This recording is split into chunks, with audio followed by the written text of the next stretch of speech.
Stove పైన ఒక గిన్నె పెట్టుకొని అందులో కొద్దిగా నెయ్యి వేసుకోవాలి. అది కరిగిన తర్వాత అందులో 1/4 కప్పు జీడిపప్పు, 1/4 కప్పు బాదం పప్పు ఇలా సన్న ముక్కలుగా కట్ చేసుకొని లైట్‌గా రోస్ట్ చేసుకోవాలి.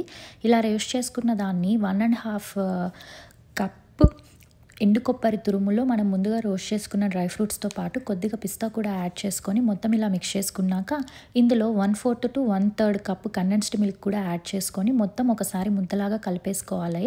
ఇలా ముద్దగా కలుపుకున్న తర్వాత నేను కొన్ని బ్రెడ్ స్లైసెస్ తీసుకున్నాను. ఈ బ్రెడ్ స్లైసెస్‌ని ఏంటంటే సైడ్స్ మొత్తం రిమూవ్ చేసేసేయాలి.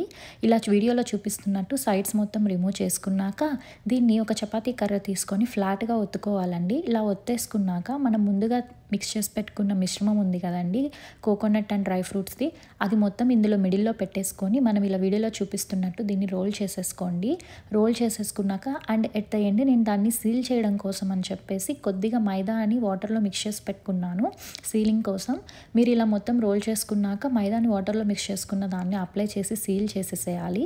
ఇలా సీల్ చేసిన తర్వాత పొయ్యి పైన ఇంకొక బాండల్ పెట్టుకోవాలి. అందులో కొంచెం నెయ్యి వేసుకున్నాను. నెయ్యి వేసుకున్న తర్వాత మనం ముందుగా సీల్ చేసుకున్న బ్రెడ్ రోల్స్‌ని మొత్తం ఇందులో వేసి లైట్‌గా రోస్ట్ చేసుకున్నాను.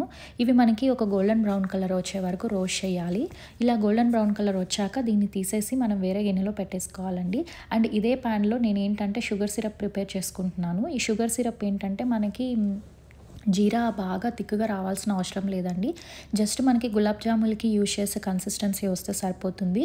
సో అది వేసిన తర్వాత ఇందులో ఈ మనం ముందుగా రోస్ట్ చేసి పెట్టుకున్న బ్రెడ్ రోల్స్ ఉన్నాయి కదా, అవి ఇందులో వేసి జస్ట్ ఒక 2 to 3 మినిట్స్ డిప్ చేస్తే సరిపోతుంది.